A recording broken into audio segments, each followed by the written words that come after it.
Here I am again for the 6th episode of Charles LeBuff's Sanibel Chronicles. I welcome back all of the friends who have subscribed to the podcast. And if you haven't subscribed, please do so and give my presentation a thumbs up.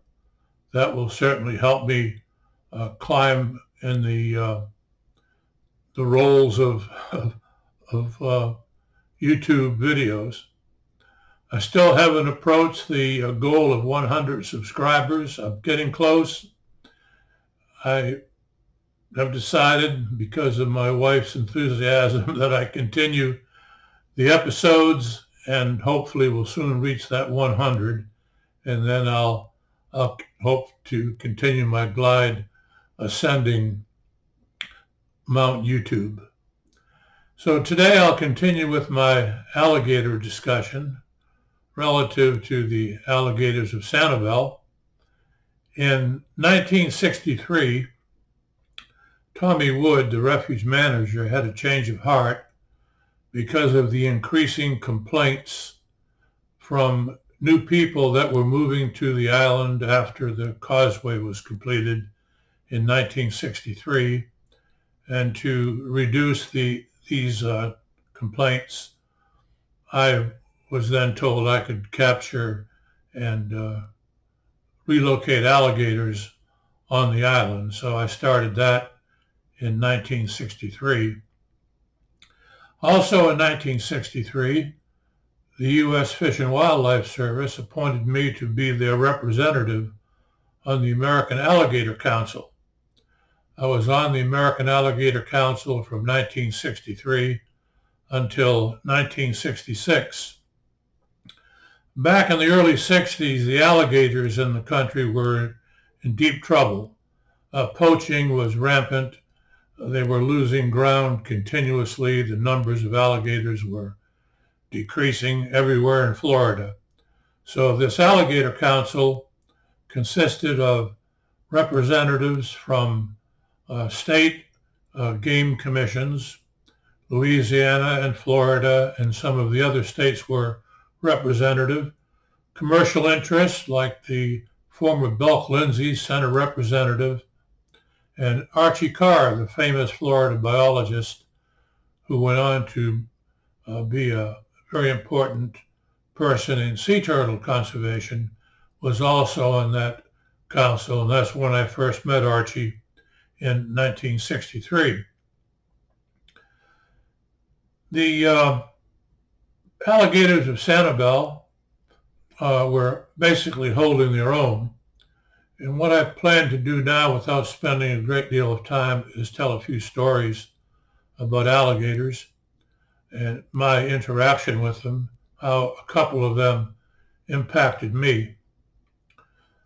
The famous red tide, and I'm sure I'll be talking about red tide before too much longer, is where a massive fish kill occurs and literally millions of fish die in the Gulf of Mexico and the estuaries of Southwest Florida. And when this occurs, alligators, particularly those on Sanibel, would move from the freshwater wetlands in the island's interior out to the Gulf of Mexico to feed on whatever fish they could easily obtain floating on the surface. In the 1971 was the worst red tide that I had ever seen. The water in July of 71, it was a summer red tide, was a rusty red color. The air, when you breathed it, was putrid with the red tide organism. The brevetoxin that is produced during red tides becomes aerosolized and is picked up by the winds, and if the wind is onshore, it blows this laden air and causes people to cough and wheeze and eyes water. It's a terrible experience. Well, in that July, I had a call from the manager of Island Inn that there was an alligator in the Gulf of Mexico, in front of Island Inn. And my brother-in-law, who I mentioned earlier, Ed Phillips, was visiting to work with sea turtles, and I decided to take him along and exposed him to working with alligators. I thought I'd better get some help, so I stopped off and picked up my friend George Weymouth, who you saw in the last episode in the mangroves when we pulled the canoe out to Government Pond. So we drove the Jeep down the beach to Island Inn, and there was about 50 people gathered on the beach pointing out at this alligator that was probably 25, 30 feet offshore, doing nothing, perfectly harmless, a typical behavior in the summertime for alligators to move into salt waters for a brief stay. So I invited Ed to come with us, and we'd catch the alligator. He muttered a few comments and told us that he was not an alligator proctologist, so he was not going to go with us. So George and I took off our shoes, socks, shirts, and waded out into this stinky red water looking for the alligator. Well, as typical for an alligator, the alligator submerged, and we had to wade around, and I was nearly chest deep in water. There's a wash channel next to the beach, and then there's a sandbar that parallels, for all intents and purposes, the full 12-mile length of Sanibel. So we walked around where the alligator was last spotted, and I'm looking down through the water, and I could see the alligator sulking on the bottom. He was immobile. He was hiding. He was, for all of his reasoning, he was concealed from us. So I hollered to George. I had located him, and I was going to go ahead and catch him. The alligator was about 6 feet long. So I took a breath, dropped down. First, I had straddled the alligator. He was still immobile. So I dropped down, and intent on putting both of my hands around his neck, as I normally did. And down I went, grabbed for the alligator, and to my great surprise, my right hand ended up in its mouth. And if you've ever been bitten by an alligator, it's extremely, extremely painful. I had been bitten before many times, but this was the most serious, at least the most painful bite I had experienced. So I stood up, I threw the alligator's body between my legs, and I grabbed a hold of his front left foot so it couldn't roll on me. Alligators will roll on their longitudinal axis, and when they do that, they do a great deal of damage to the prey, or in this case, a human hand, had the alligator been not held immobile. So George came over, and I said, George, he's got me by the hand. I'm going to go ahead and get it loose and then pass it to you. The alligator had me by the right hand, so I took my left hand and used it to, with my thumb and left forefinger over the alligator's eyes. I pressed, put a great deal of pressure on the eyes, and slowly the grip on my right hand lessened, and within a few minutes the alligator had turned my hand completely loose. My hand was bleeding profusely, and I didn't want the people of the beach, there were probably 75 people there now watching this procedure. And I told George to take the alligator up and secure it, and then get a towel out of the Jeep and bring it to me. And he did. So I wrapped my hand up. I didn't want the people to see all the blood. And I walked ashore. We all got in the Jeep and drove up to Island Inn, and I got a hose bib, and I put fresh water in it and wrapped another towel around the hand. So we left, and we went ahead out in the refuge, out in what is now the main part of the refuge, where the wildlife drive is, and we tagged and measured the alligator and turned it loose. Everything was fine. My hand was sore. It was turning black and blue, and it had puncture wounds on the back and the front of my hand. But I was all right. So the next morning I woke up and I went in to get ready to go to work, and I looked in the mirror, and my entire face, my hands, my arms, my upper torso were literally covered with about 1 inch. They were like air bubbles, water blisters. And they were 3/4 to 1 inch in diameter. I didn't have a camera to take a photograph, and I kicked myself still for not being able to photograph it. I went into the kitchen and showed my wife, and she couldn't believe it.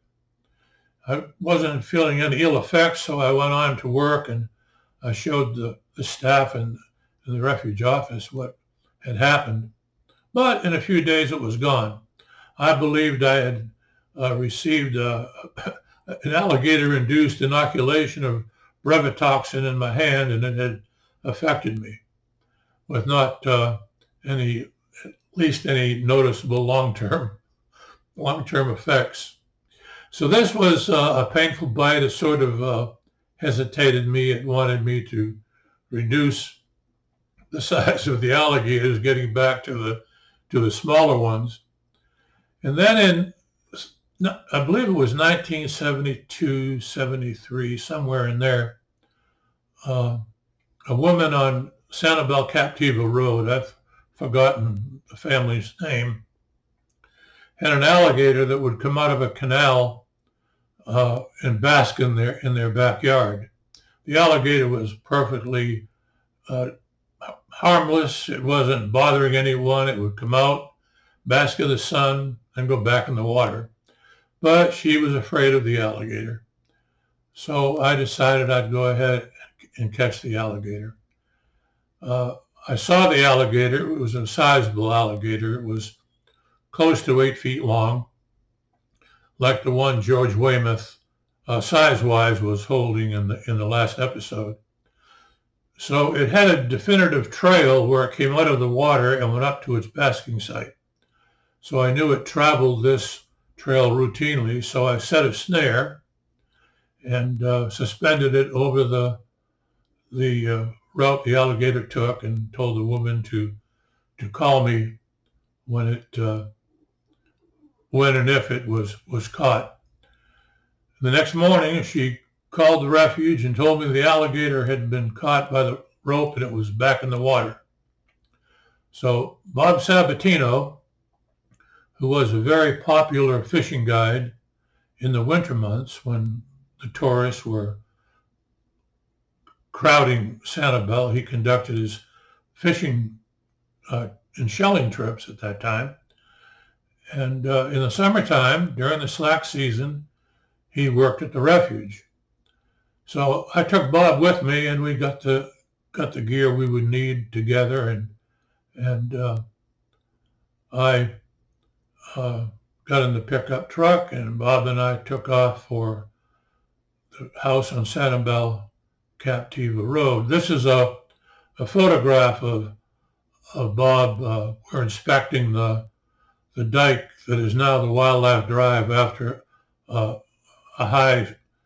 extra high tide during a tropical storm had eroded out one of our water control structures. So Bob and I went out there and up there, and we caught the alligator. We did it because of its size with using a large beach towel once we pulled it out of the water, we put a beach towel over its head to sort of blind it. And then it was much safer and easier to jump on it and secure it. So I did that, and we put tape around its mouth, and we tied its legs up over its back and shoved it in the back of the pickup truck and took off for the Wildlife Drive. Well, back in those days, on the left of the drive, the water control structures weren't in place. So it was no inlet-outlet of tidal water into the impoundment. So The left side, we called it basically the freshwater side because it had no tidal interchange.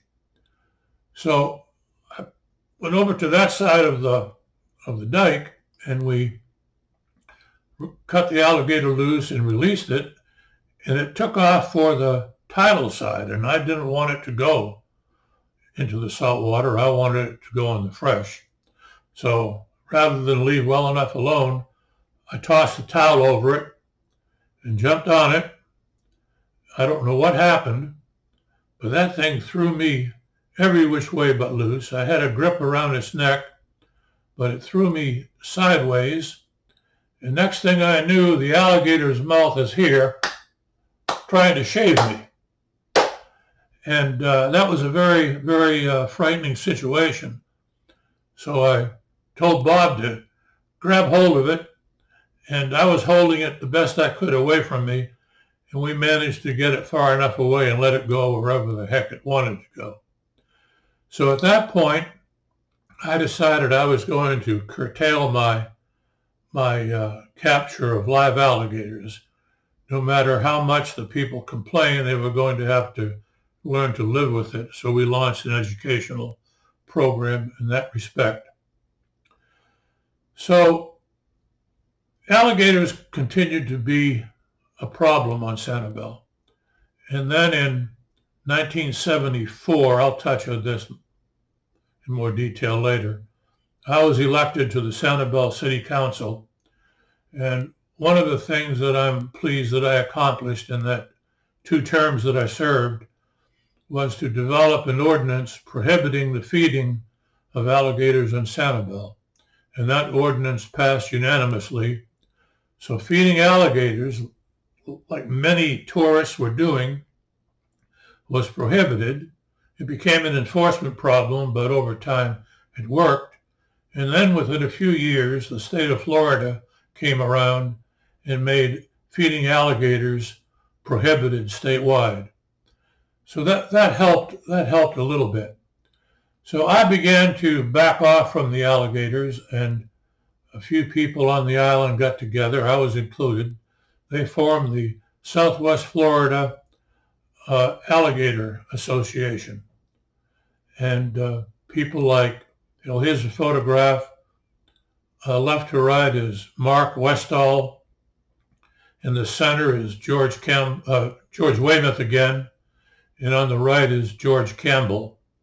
George Campbell took over leadership of the Alligator Association, and they got permits from the state of Florida to handle nuisance alligator and to conduct studies on American alligators on Sanibel Captiva. At that point, I turned all of my alligator data over to Campbell, and I began to concentrate my herpetological life on sea turtles. This next photograph is of Mark Westall. His nickname was Bird. He's sitting on this alligator holding its head back. On the far side of Bird, you'll see a head. That is Sergeant Mike Blackmore of the Sanibel Police Department. As alligators became more nuisances with more people moving to the island, then the Sanibel Police Department began to respond to complaints of alligators. And this was sort of a training session for police officers as far as I can remember. Long after I had left the alligator field, we had 2 terrible accidents on Sanibel. Well, one was an accident. One was sort of associated with human behavior somewhat. The second wasn't. In 2001, a gentleman on Sanibel was walking his dog on the bike path up near Rabbit Road, and a 9-foot alligator rushed out of the water to grab the dog, and the gentleman unfortunately responded, kicked at the alligator caught him by the foot or the leg.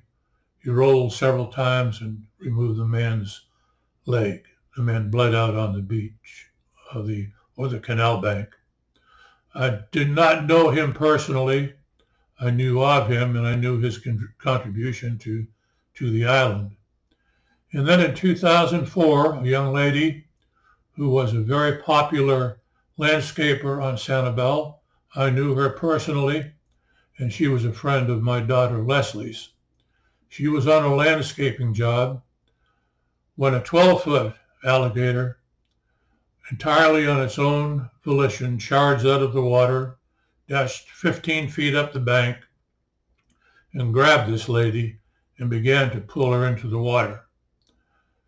There was sounds emitted, and my good friend Jim Anholt, who lived quite next to this property, heard the noise, dashed down, grabbed this woman to prevent the alligator from pulling her underwater and drowning her. Jim did his best to save her and held on, and in time some other neighbors came to help out, and they held the woman. Police officers came, shot the alligator, but the poor woman died 2 or 3 days later because of a massive infection that was caused by the terrible wounds and the fact of the water quality that she was in. And this last photograph is Jim Anholt, who was a dear friend of mine. We sailed together. We researched sea turtles together. His wife Betty and I have written a couple of books together. And this is Jim receiving the Medal of Valor from his employer, the Sanibel Fire and Rescue District. So with that sad note, I'll leave this and we'll pick up alligators on Sanibel again next episode. Thank you for your attention. If you have any questions or comments, please leave them. And if you haven't already, please subscribe. And if you like this presentation, please give it a thumbs up. And if you're a regular watcher of my Sanibel Chronicles, I recommend you watch it on a smart TV. I can't imagine someone sitting listening to me on a cell phone. So with that, I'll say thank you. Good luck.